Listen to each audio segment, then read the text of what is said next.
आप देख रहे हैं TNB। आज बंगाल में 8वें चरण का भी चुनाव संपन्न हो गया है। आपको बता दें कि कुल 75.6% वोटिंग हुई है आज, जिसको बम्पर वोटिंग भी कह सकते हैं, क्योंकि कोरोना के वक्त इतनी तादाद में वोटिंग काबिले तारीफ है। आज 86 लाख वोटरों ने 284 उम्मीदवारों के भाग्य का फैसला किया है। आज का मतदान 4 जिलों में 35 विधानसभा सीटों पर हुआ है। और इसके साथ ही हमारे रिपोर्टर जावेद अख्तर ने जोड़ासांको के लोगों से बातचीत की और जानने की कोशिश की कि आज का मतदान कैसा रहा।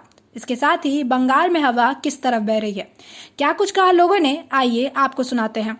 नमस्कार, आदाब दोस्तों, आप सभी का द नेशनल बुलेटिन में स्वागत है। मैं जावेद अख्तर और मैं इस वक्त जोड़ासांको इलाके में हूँ। हमारे साथ अनिल जायसवाल जी है।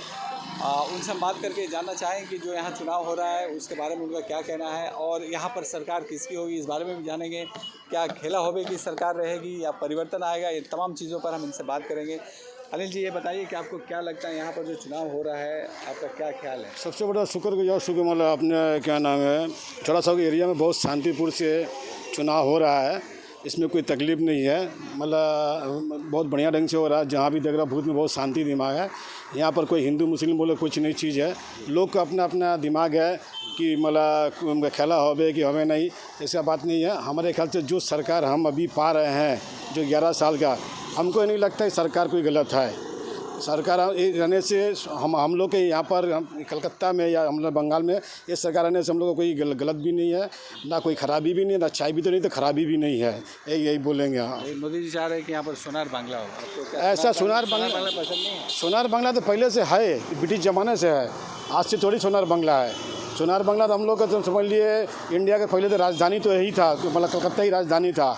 सोनार बांग्ला तो यहाँ से उठा के ले गया कि दिल्ली में, दिल्ली से फिर सोनार बांग्ला यहाँ कलकत्ता में था तो फिर कहाँ ले जाएंगे, यहीं था ही तो सोनार बांग्ला। और मोदी जी बोल रहे हैं कि यहाँ पर जो है गुंडागर्दी है, सिंडिकेट राज है। आपको नहीं, ऐसा तो हम भी नहीं। आशा हम 40-45-50 साल की उम्र मेरा हो गया था, तो हमको तो कभी तकलीफ हुआ नहीं। हम जिस एरिया में रहते हैं बहुत शांतिपूर्ण से रहते हैं, भाईचारगी से रहते हैं। जिस जगह खड़ा हूँ यहाँ पर हमारे हिंदू मुस्लिम समझ लेकर पाकिस्तान एक एरिया कहा जाता है, तो उससे हम लोग को कोई तकलीफ नहीं है। हम लोग को पता नहीं चलता कि मैं हिंदू हूँ कि मुस्लिम। किसी को मैं देखता हूँ तो हिंदू वाला बोलते, क्या हिंदू वाला बोलते सलाम वालेकुम, सलाम। मुसलमान लोग हम लोग बोले राम राम बोलते, लोगों को फ़र्क नहीं पड़ता कि भाईजान आप क्यों ऐसे बोल रहे हैं। और जो बीजेपी जो यहाँ पर चाह रही है कि हिंदू वोट एक तरफ आए, मुस्लिम वोट एक तरफ। नहीं, ऐसा नहीं है, ऐसा नहीं है, ऐसा नहीं। लोग इतना बेवकूफ़ नहीं है।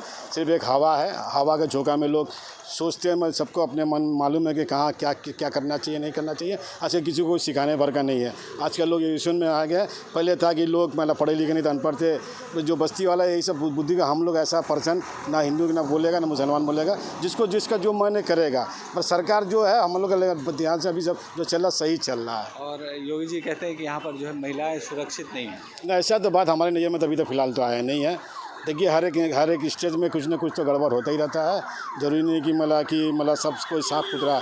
हम क्या है नहीं है तो कौन देख रहा है, बस यही है भाई। तो आपके हिसाब से यहाँ पर दोबारा दीदी की सरकार हो? हमारे ख्याल से होना चाहिए। लड़ाई जो हो रही है चुनाव का, उसमें कठिन कैसा लग रहा है कि टक्कर है ना?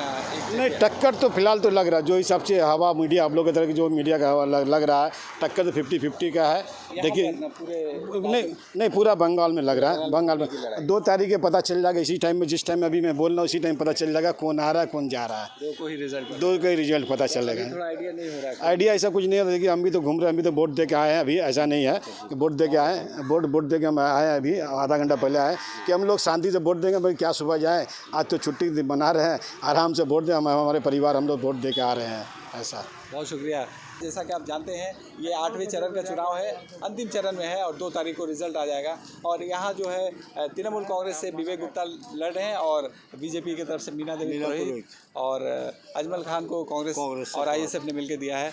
इन तमाम चीज़ों पे हम इनसे बात करेंगे। राजेश जी से उनका ख्याल जानना चाहेंगे कि उनका क्या कहना है। यहाँ जो चुनाव हो रहा है कैसा हो रहा है और आपको क्या लग रहा है कौन जीतेगा? यहाँ जो भी चुनाव हो रहा है शांतिपूर्ण हो रहा है। मैंने एक्चुअली 39 वार्ड का बोल रहा हूँ, जोड़ासांको नहीं, 39 वार्ड में शांतिपूर्ण चुनाव हो रहा है। किसी तरह का कोई दंगा फसाद नहीं है। और यहाँ अजमल खान जी नहीं है पिक्चर में। यहाँ लड़ाई है विवेक गुप्ता वर्सेस मीना पुरोहित, और हड्डा हड्डी लड़ाई है। कौन निकलेगा ऊपर वाला जानता है और जनगण पब्लिक जानता है जिसने वोट दिया है। लेकिन आप जैसा कि जानते हैं मीना देवी बहुत पुरानी नेता है यहाँ 20 साल की 20 साल से काउंसिलर वो है। काउंसिलर है और समझ लीजिए यहाँ बीजेपी नहीं थी तब से वो बीजेपी है। तो आपको क्या लगता है उनकी जीत? ले एक तो मीना पुरोहित जी जो सामाजिक कार्यकर्ता है, 20 साल का वो काउंसिलर रह चुकी है। जैसे पिछला चुनाव में उनका लड़ाई भी हुआ था तृणमूल के साथ, फिर भी वो जीती थी और वो अपने एरिया में अच्छा काम करती हैं। अब आगे देखा जाए कौन आता है। लेकिन आप भी जानते हैं यहाँ तृणमूल के समिता बख्शी सिटी एमएलए रह चुकी हैं तो जीती हुई है, फिर भी हड्डा-हड्डी लड़ाई किस आधार पे कह रहे हैं? आधार पे इसलिए क्योंकि विवेक जी हमारे यहाँ नए हैं, लेकिन यहाँ तृणमूल का बेस अच्छा है। बेस अच्छा होने के कारण और हमारे जो स्मिता बख्शी जी को अगर ये टिकट मिलता तो मैं आपको 100% बोल सकता था कि ये तृणमूल ही लेता सीट, क्योंकि उनका बेस एक बना हुआ। उनके पति जो संजय बख्शी है उनका सबसे अच्छा बेस है यहाँ।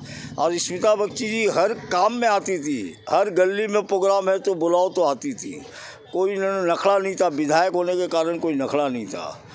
और ये दुख का विषय है कि उनको टिकट नहीं दिया है ममता जी ने, ये दुख का विषय है। क्या कारण है कि नहीं दिया? ये तो उनका पार्टीगत मामला। मैं भी पार्टी का कर्मी हूँ तृणमूल का, मैं अपने 39 वार्ड के वाइस प्रेसिडेंट भी हूँ। दुख तो मुझे भी है क्योंकि हम उनके साथ जुड़े हैं, लेकिन अब दीदी ने डिसीजन लिया, टिकट उनको दिया तो हमें पार्टी के हिसाब से काम करना है और हम कर रहे भी है। और विवेक गुप्ता भी तो बहुत पॉपुलर है, सन्मार्ग उनका पेपर है और राज्यसभा में भी रह चुके हैं। देखिए, पॉपुलर और रूट लेवल का कार्य करने में फ़र्क है। विवेक गुप्ता जी नो डाउट बहुत अच्छे सज्जन है, पेपर है, राज्यसभा के सदस्य भी रह चुके हैं, लेकिन एक रूट लेवल का जो नेता होता है ना, उसके साथ काम करने का मज़ा अलग है। तो जैसा कि आप कह रहे हैं, ऐसा लग रहा है कि बहुत से लोग आप ही की तरह नाराज़ भी होंगे जो समिता बख्शी के साथ रहते थे। नहीं, हम नाराज़ नहीं हैं, लेकिन क्या बहुत जो जोश शोर सा स्मिता बख्शी के साथ कार्य करके वो जोश नहीं है। उनके साथ कार्य करने का मज़ा अलग था। उसमें हम लोग क्या लड़ मर झड़ जो भी था कर सकते थे। इसमें ठीक है, पार्टी का डिसीजन है, वेलकम करता हूँ, कार्य करता हूँ और चाहता भी हूँ अगर विवेक गुप्ता जी जीतेंगे तो ही ममता जी सरकार बनाएगी। आज पावर में विवेक जी ने जितने टीएमसी के प्रार्थी है, जीतने के बाद ही हम सरकार बना सकेंगे। तो बहुत से टीएमसी के नेता देखा गया है टिकट नहीं मिला है तो बीजेपी में चले गए, समिता बख्शी नहीं गई है, आपको क्या? नहीं, स्मिता बख्शी क्या है कि वो उनके हस्बैंड जो है संजय बख्शी जी, वो जब टीएमसी का जन्म नहीं हुआ था तब से वो ममता जी के साथ टाई अप है। और संजय बख्शी जी एक फाउंडर मेंबर है टीएमसी के, इसीलिए उन्होंने जाने का ये नहीं किया। आगे क्या होगा वो जाने, पार्टी जानेगी। और ये लड़ाई आपको लग रहा है कि मतलब कांटे की लड़ाई है, कांटे की लड़ाई 50-50%। एकदम थोड़ा इधर होगा, थोड़ा इधर उधर से जीतने वाला है। जो भी इधर उधर से जीतने वाला है, जो वार्ड बीजेपी को समर्थन करेगा तो बीजेपी निकल जाएगा और जो तृणमूल के वार्ड समर्थन करेंगे तृणमूल निकलेगा। लेकिन लड़ाई होगी हड्डा-हड्डी। और यहाँ जो आप जिसके हम 39 वार्ड में हैं, हम यहाँ से टीएमसी को विन करा रहे हैं। लास्ट मतलब में कितना वोट? पिछला बार 4000 वोट से लीड दिए थे, इस बार भी हम लोग का टारगेट है 5000 वोट से लीड देने का। हाँ, फिर भी आपको लगता है कि कांटे की लड़ाई? कांटे की लड़ाई है, धन्यवाद। क्योंकि वार्ड तो 9 है ना, वार्ड तो अकेला मेरा वार्ड नहीं है ना, 27 है, 38 है। अब उनका क्या रिजल्ट होगा उसके ऊपर डिपेंड होगा ना। यहाँ जोड़ा साँकू का चुनाव चल रहा है असेंबली का, और ये भी हम जानना चाहेंगे कि यहाँ पर सरकार खेला होवे की होगी या परिवर्तन आएगा। सर आप बताइए कैसा आपको? देखिए, इस बार तो 2021 में बंगाल में परिवर्तन है, लोगों का मूड परिवर्तन में है और जोड़ा साँकू से हमारी मीना जी जीत रही हैं 101%। 2 तारीख को सबको हम लोग लड्डू भी खिलाएंगे और सरकार भी बनेगी, 100% बनेगी। और लोगों का जो भी जोड़ा साँकू के अंदर मुस्लिम कम्युनिटी भी है, वो भी हमारे भाजपा को बहुत सारे सपोर्ट भी कर रहे हैं और करने से देश का विकास होगा। बंगाल में जो विकास रुकी हुई थी इतने सालों से, जो ममता बनर्जी माँ माटी मानुस का नारा लगा कर आई थी, वो फेलियर हो गई। और सेंट्रल गवर्नमेंट जो नरेंद्र मोदी को हर वक्त उल्टा सीधा बोलना, जो कि एक शोभा नहीं देता है कि वो स्टेट के चीफ मिनिस्टर है, वो हमारे देश के प्रधानमंत्री है, भले ही भाजपा से हैं तो क्या, उनको ताल में ताल मिलाकर चलना नहीं सीखा उन्होंने। जो कि वाजपेयी जी थे, उनको अपनी बेटी की तरह माना था, उनको रेलवे का पोस्ट भी दिया था। वाजपेयी जी प्रधानमंत्री रहने के तक उनके घर पे टालीबाड़ी में गए थे वाजपेयी जी, तो ममता जी को ऐसा नहीं करना था, लेकिन ठीक है, उनका दिमाग है कि नहीं। ममता जी ने क्या कहा? ममता जी ने तो मोदी जी को साला गुंडा कमरे डोरी बांध वो 2019 में बोला। फिर अभी जितने भी हमारे दिल्ली से सेंट्रल से मिनिस्टर्स हैं जो भी आ रहे हैं, उनको सब उल्टी सीधी बातें, नड्डा जी को नड्डा गड्ढा, टेकला मोटा, उनके हर लीडर ही अब सब बोल रहे हैं। इससे जो मुस्लिम कम्युनिटी भी हताश है। ऐसा नहीं है कि मुस्लिम सब उन्हीं के सपोर्ट में है। आज ये हमारे ये बस जो मार्केट है, मार्केट के पीछे से बहुत बस्ती है। हमारा आज 50+ है। हमारे जो बेच के जो थे आज वही 5,000 10,000 में ही रह गए, प्रोग्रेस नहीं हुआ। जो कितनी बड़ी मार्केट है। बहुत सारे मुस्लिम लड़के पढ़े लिखे नहीं, पैसे के कारण कारीगर के लाइन में यहाँ पे आए, लेकिन लास्ट में वो ठेला ही चला रहे, बहन ही चला रहे, जो कि 1,50,000 रुपये स्कोप है उनको कमाने का। सीख सकते हैं, लेकिन नहीं, उनका जो बैक जनरेशन जैसा था वही है। मोदी जी आने से बंगाल के अंदर में बहुत सारा परिवर्तन, बहुत सारा स्मॉल स्केल इंडस्ट्री डेवलप होगा। तो ये जो माइनर लोग हैं वो बहुत आगे जाएंगे। हर गाड़ी में साइकिल की जगह बाइक होगा, बाइक की जगह पे कार होगा, एजुकेशन होगा, डेवलपमेंट होगा। हिंदू मुस्लिम जो ये बताया जा रहा है ममता बनर्जी की राइट है, ये सब गलत बात है। और भी स्टेट में तो है, आप देख सकते हैं, आप मीडिया है क्या किसी भी स्टेट में कि हिंदू मुस्लिम राइट है क्या? कुछ पाबंदियां हैं जो कांग्रेस नहीं की, छुट्टा दी, तो उस पाबंदी को आज ये इनको स्वीकार करने में थोड़ा वक्त लगेगा। अभी वो भी समझ रहे हैं, मुस्लिम कम्युनिटी भी समझ रही है कि हम गलत राह पे गए, हमारे को गलत भटकाया गया, हमारा जनरेशन डेवलपमेंट नहीं हुआ, इसके हिसाब से। मोदी जी जो कह रहे हैं कि सोनार बांग्ला होगा, तो आपको लग रहा है सचमुच सोनार बांग्ला हो जाएगा? देखिए, सोनार बांग्ला का मतलब क्या है कि देश डेवलप का। तो देश डेवलप मीन्स क्या? अगर इंडस्ट्रीज आएगा, काम बढ़ेगा, रेवेन्यू आएगा, टैक्सेस आएंगे, काम बढ़ने से तो ख्वाब होता है ना कि हम अपना घर सोना का बनाएंगे। तो सोनार बांग्ला तो बहुत पुराना स्लोगन है, सभी लोग पहले सोनार बांग्ला ही था, इसको ख़त्म किया है कम्युनिस्ट ने। फिर दीदी आई, दीदी ख़त्म की।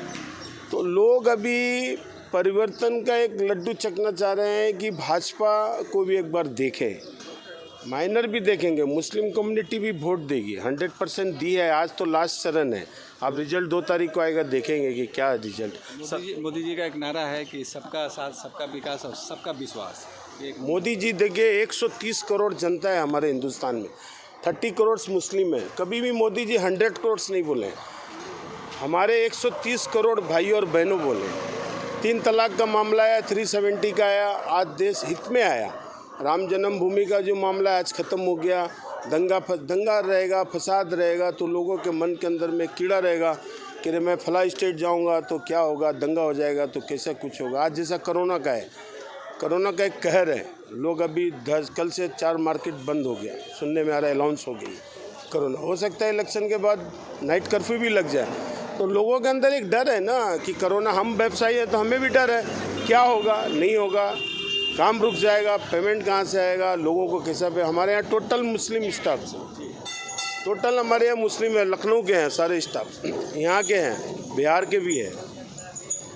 ये निश्चिंत रहे पश्चिम बंगाल के मुस्लिम भाई कि मोदी जी आने से मारकाट होगा, तो ऐसा है वैसा कुछ नहीं होगा।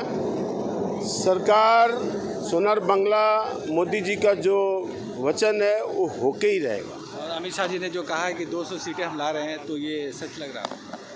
100% पूरा होगा, उनकी मनोकामना पूरा करेंगे। हम जो कार्यकर्ता हैं, बंगाल की जो पब्लिक है, जो वोट दिया है, वो पूरा होगा। और जैसा कि आपने कहा कि दीदी आप शब्द कही थी, तो मोदी जी ने भी कहा था एक बार कि ओ दीदी, ओए दीदी। नहीं तो ओ दीदी तो उच्चारण अच्छा ही है ना, कोई गाली तो उन्होंने नहीं दिया। दीदी ओ दीदी कि भाई हम तो आपको दीदी से ही उच्चारण करते हैं, आप तो हमें गाली गलौज से उच्चारण करते हैं। 2014-2019 का इलेक्शन में खूनी गुंडा कमर में दौड़ी बांध के घुमाएंगे, तो ये करेंगे। फिर नड्डा जी आए, अमित शाह जी को ऐसा आप सब बोलना, ये पूरे देश में ये बंगाल के प्रति एक धारणा गलत जा रहा है। ममता जी ये सोच रही हैं कि सिर्फ बंगाल में ही बंगाली है, बंगाल से बाहर नहीं है क्या? बहिरागता बोलती है, तो बहिरागता तो हर एक कोई हो गया, चाहे हिंदू हो चाहे मुस्लिम। ओनली फॉर हिंदू तो बहिरागता नहीं हुआ, मुस्लिम भी आ गया, हिंदू भी आ गया। और एक बात चल रही है, कहा जा रहा है कि हिंदू खतरे में, तो ऐसा क्या आपको लग? नहीं नहीं, ऐसा कुछ नहीं है। देखिए बहुत सारे बातें हैं, अभी ये कोरोना को लेकर बहुत सारे अफवाहें उड़ी कि बड़ा बाज़ार में कोरोना है, लोग नहीं। लेकिन आज का जो वोटिंग हुआ है पश्चिम बंगाल का और कलकत्ते का एक ऐतिहासिक वोट हुआ है। किस आधार, कैसे क्या? देखिए हम तो बचपन से हम लोग भी वोटिंग देखते थे, जैसा ये आर कन्या और ये आपका विद्यासागर, स्कॉटिश और सिटी कॉलेज, ये सब सुबह में लाइन की कतारें लगती थी। लेकिन सुबह मैं तो खुद ये आपका वार्ड का इंचार्ज था इधर का 38 का, तो सुबह में जो पब्लिक की जो रेला थी शॉर्ट था, आफ्टर 11 पब्लिक क्राउड बन के गया और बहुत शांत हिसाब से। छुटपुट घटनाएं तो होती है, तू में होता है, हमारे से भी हुआ 38 नंबर वार्ड में टीएमसी वालों से। ठीक है, सेटल हुआ भाई, आप बोल रहे बंद करो, बंद करते हैं, क्या दिक्कत है झगड़ा लड़ाई करने से? बम भी चला है। हाँ, एक दो जगह हमारे 38 नंबर में भी एक बम गिरा है और इधर 39 नंबर में कहीं गिरा हमें नहीं मालूम, लेकिन 38 नंबर में गिरा है। तो आपको कुल मिला के लग रहा है कि मीना देवी आ रही हैं इसमें? 100% है और उनको कैबिनेट में मंत्री पद का भी आपको चांसेस है। तय हो चुका है। बहुत धन्यवाद, हमारे साथ ये साहब थे और अपने ख्याल का उनका कहना है कि इस बार बीजेपी की सरकार होगी, लोग परिवर्तन चाह रहे हैं क्योंकि उन्होंने 10 साल से तृणमूल कांग्रेस को देख लिया और यहाँ जोड़ा साकू से उनका कहना है कि मीना देवी पुरोहित न सिर्फ जीतेगी बल्कि मंत्री पद भी मिलेगा। धन्यवाद हमारे। जैसे कि आपने सुना कि लोगों का कहना है कि 8वें चरण का चुनाव अच्छी तरह से संपन्न हुआ है, हिंसा भी कम हुई है, लेकिन आज भी लोगों के मिक्स्ड रिएक्शन देखने को मिले हैं। कोई टीएमसी तो कोई बीजेपी को सपोर्ट करते नजर आया। अब लोगों की निगाहें 2 मई की डेट पर टिक चुकी है, क्योंकि उस दिन ही साफ होगा कि ममता की सरकार हैट्रिक मारेगी या पूरी बंगाल में परिवर्तन की लहर चलेगी। अब जबकि आखिरी पड़ाव भी पार कर लिया है पार्टियों ने, तो लोगों के साथ साथ उनको भी 2 मई का बेसब्री से इंतजार है। पता नहीं 2 मई को बंगाल की सत्ता क्या करवट लेगी। तब तक के लिए आप सभी अपने घरों में सुरक्षित रहें और कोरोना गाइडलाइंस का पालन सख्ती से करें।